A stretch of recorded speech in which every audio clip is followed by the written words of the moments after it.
"You will all be cursed to the 13th generation," Jacques de Molay cried out, as flames consumed his body on a small island in the River Seine, Paris, on the afternoon of March 18, 1314. What few realize is that 42 days later, Pope Clement V was dead.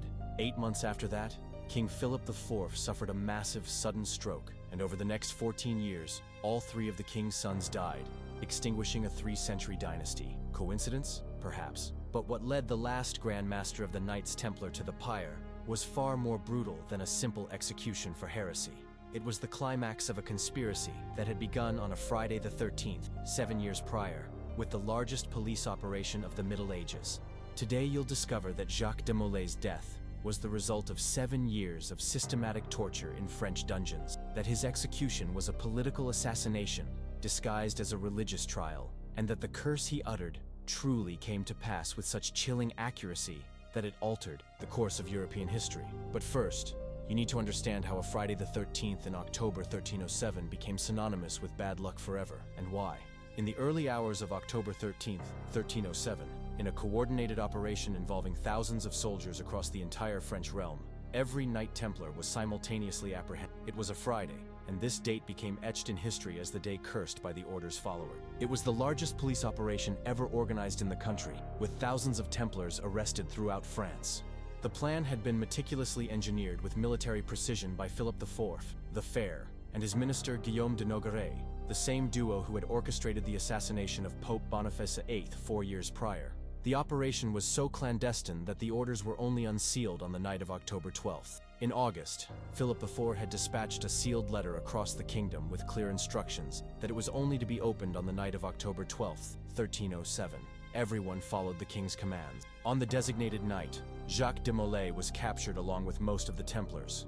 But when the king's agents entered the temple in Paris, the Templars' headquarters, they discovered that all important documents had vanished. Even more shocking, the treasury had been emptied. The agents also attempted to seize the Templar fleet, Europe's largest, which was docked at La Rochelle. But once again, their efforts were thwarted. The fleet had already sailed. When the king's seneschals arrived at Templar castles to execute the arrest warrants, they found many abandoned, and the formidable naval force anchored at the Templar base in the port of La Rochelle had simply vanished.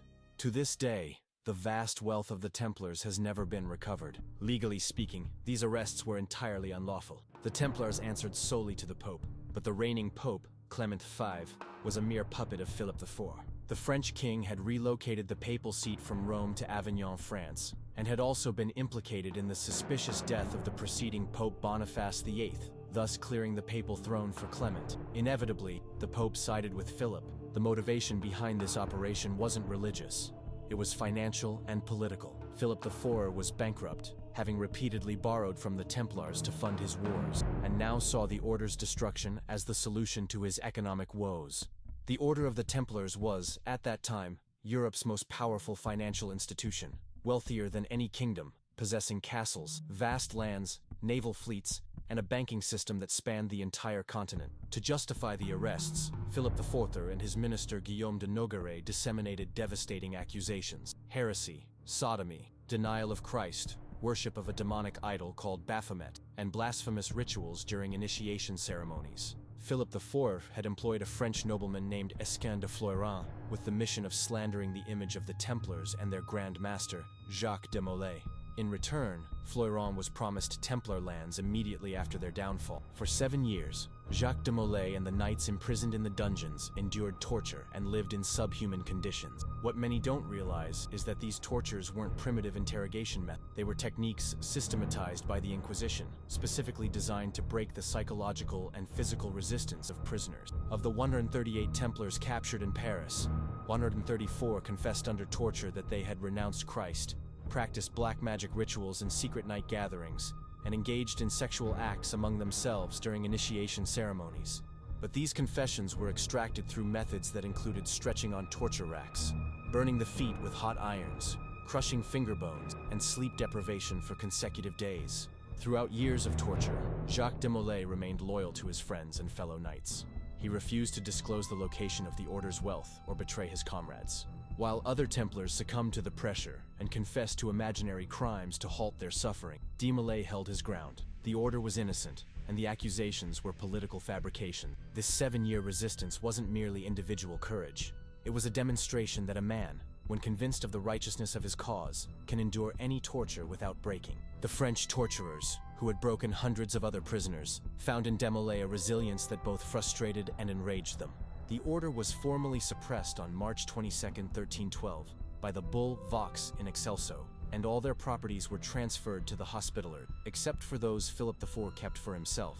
It was institutionalized theft on a continental scale. In 1314, the king pressed for a final decision regarding the fate of the most prominent prisoners. Clement V, already in a terminal state of his illness, suffering violent internal hemorrhages that confined him to his bed, ordered a commission of bishops to address the matter. The Pope's orders were clear. The prisoners would remain under perpetual imprisonment in apostolic custody, assuring the king that the feared recovery of the order would not occur. On March 18, 1314, before the Templar leaders in the Parvis of Notre Dame Cathedral in Paris, the bishops read out the final decision: perpetual imprisonment. It was a relatively lenient sentence, considering the accusations. But then something happened that changed everything. Jacques de Molay and Geoffroy de Charnay rose, vehemently proclaiming their innocence, even with their forged signatures on the accusation.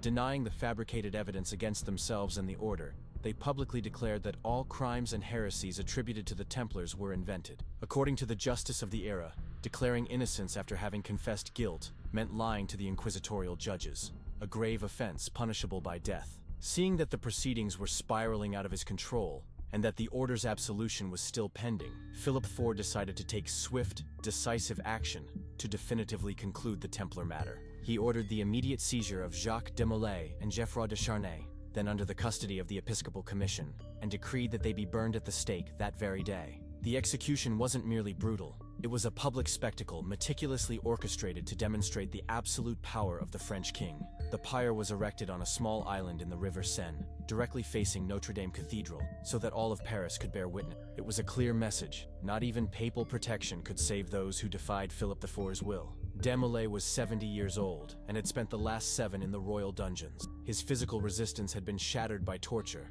but his mental resolve remained unbroken. Unlike other medieval execution methods, burning alive at the stake was designed to maximize suffering. The flames began low, first scorching the feet and legs, gradually ascending the body.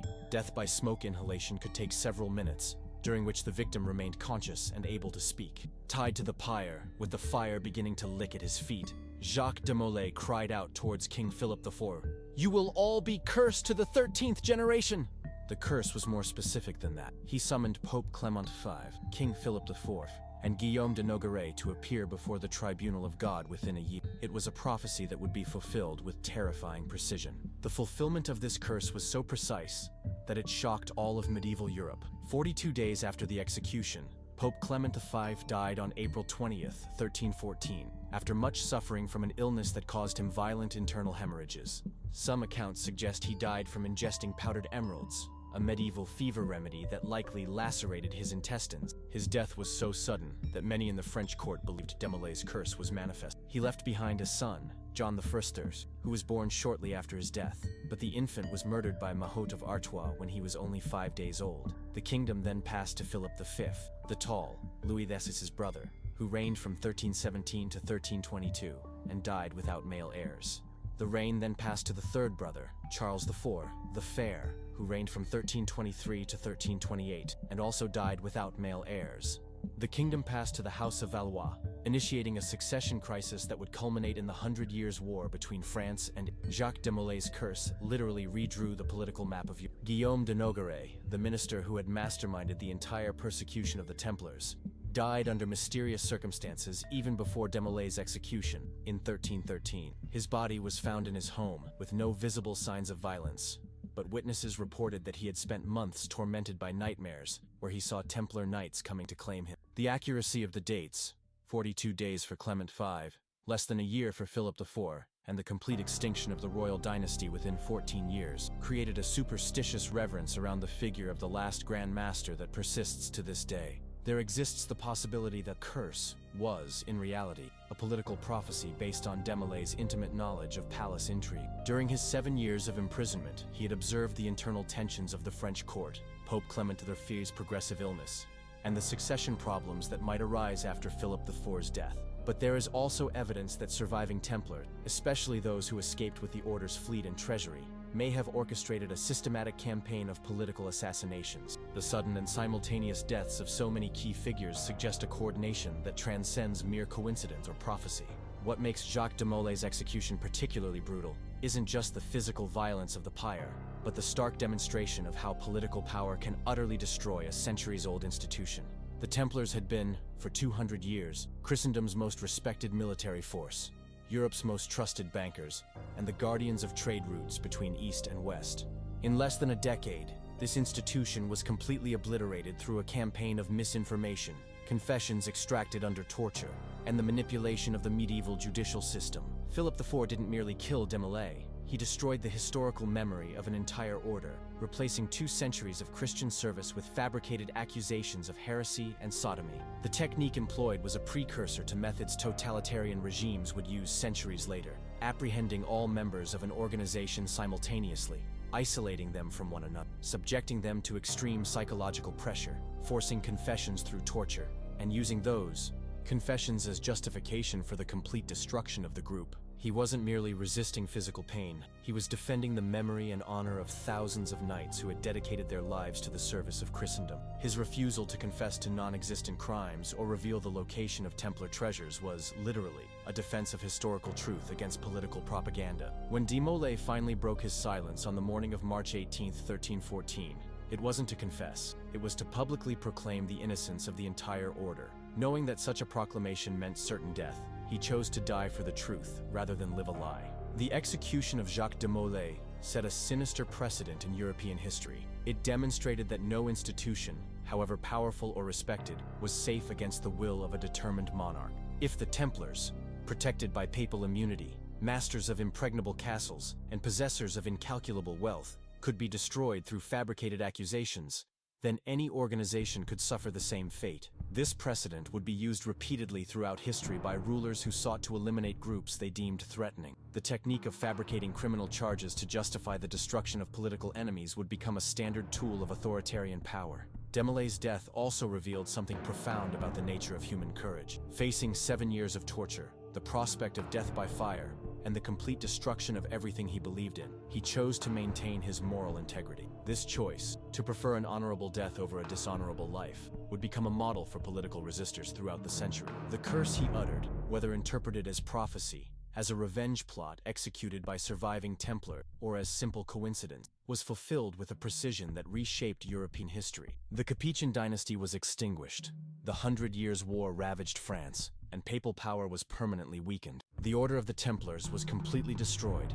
their wealth confiscated, their reputation stained by centuries of legends about heresy and sodomy. The disinformation campaign was so effective that even today, 7 centuries later, many people believe the Templars genuinely practiced satanic ritual. He died defending the honor of an order that had dedicated 2 centuries to the service of Christendom. Yet the propaganda of his executioners was so effective that this honor was never fully restored. The discovery in 2002 of the original Chinon parchment in the Vatican archives, in which Pope Clement V secretly absolved the leaders of the Order of the Temple in 1308, definitively proved that the condemnation and death at the stake was the responsibility of King Philip IV and not the Pope and the Church.